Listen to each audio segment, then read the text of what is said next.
بسم اللہ الرحمن الرحیم۔ السلام علیکم دوستو، ایک نئی ویڈیو کے ساتھ حاضر خدمت ہوں۔ تو بڑھتے ہیں آج کی ویڈیو کی طرف۔ اصحاب رسول کی شان بہت بلند ہے، ہر صحابی کا اپنا مقام و مرتبہ ہے۔ آج میں آپ کو حضرت علی رضی اللہ عنہ کی زندگی کے کچھ واقعات بتانے کی کوشش کروں گا۔ اللہ رب العزت سے التجا ہے کہ وہ مجھے سچ کہنے اور ہم سب کو اس پہ عمل کرنے کی توفیق عطا فرمائے۔ مولود کعبہ، بچوں میں سب سے پہلے ایمان لانے والے، فاتح خیبر حضرت علی رضی اللہ عنہ انتہائی بہادر اور دلیر انسان تھے۔ ان کے والد کا نام ابو طالب اور والدہ ماجدہ کا نام فاطمہ بنت اسد تھا۔ حضرت علی رضی اللہ عنہ جب چھوٹے تھے تو ابو طالب کے معاشی حالات خراب ہو گئے، تو رحمت للعالمین جناب محمد رسول اللہ صلی اللہ علیہ وسلم نے اپنے چچا حضرت عباس رضی اللہ عنہ سے کہا کہ ابو طالب کا بوجھ کچھ کم کر دیں، تو انہوں نے رضامندی کا اظہار کیا اور جعفر طیار کو حضرت عباس رضی اللہ عنہ لے گئے اور حضرت علی رضی اللہ عنہ کو نبی پاک صلی اللہ علیہ وسلم اپنے ساتھ لے گئے۔ یوں ان کی پرورش نبی صلی اللہ علیہ وسلم نے خود کی۔ اس وقت حضرت علی رضی اللہ عنہ کی عمر کافی کم تھی۔ حضرت محمد صلی اللہ علیہ وآلہ وسلم اور ان کی زوجہ مطہرہ اماں خدیجہ رضی اللہ عنہا کو اللہ کی عبادت کرتے دیکھا تو پوچھا کہ یہ آپ کیا کر رہے ہیں؟ تو نبی پاک صلی اللہ علیہ وسلم نے فرمایا، علی، مجھے اللہ پاک نے نبوت کے لیے منتخب کر لیا ہے، اور ان کو اللہ کی توحید بیان فرمائی۔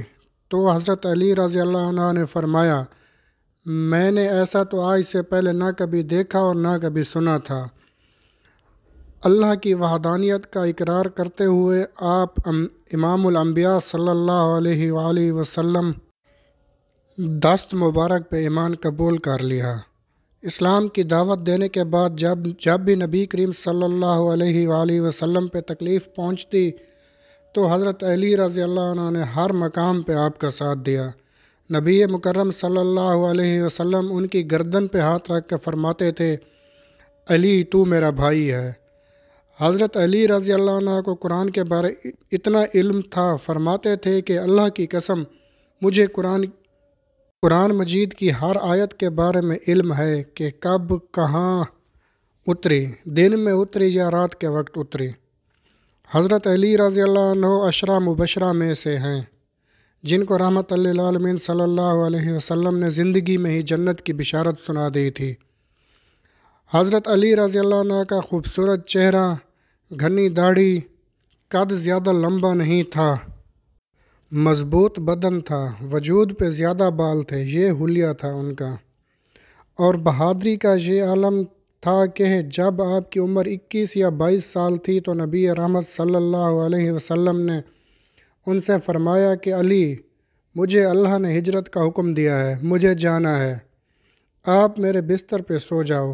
جبکہ باہر کفار تلواریں اٹھائے کھڑے تھے اور کسی بھی وقت حملہ کر سکتے تھے، لیکن قربان جاؤں حضرت علی نے اس بات کی بالکل بھی پرواہ نہیں کی اور بے خوف و خطر آپ صلی اللہ علیہ وسلم کے بستر پہ چادر اوڑھ کر لیٹ گئے، ورنہ خطرے کے وقت کون ایسی جگہ جا سکتا ہے۔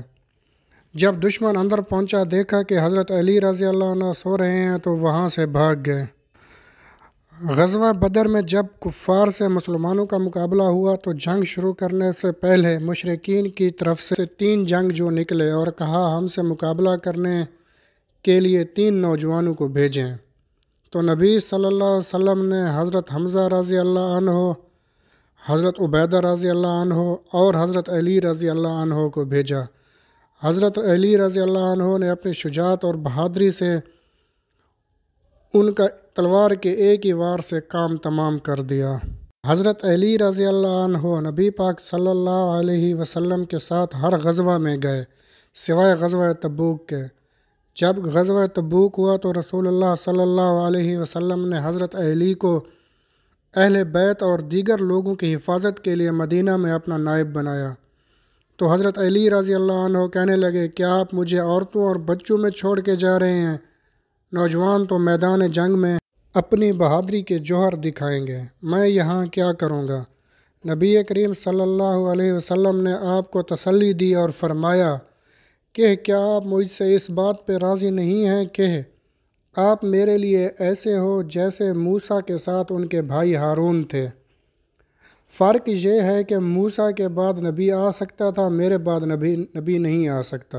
رواہ بخاری۔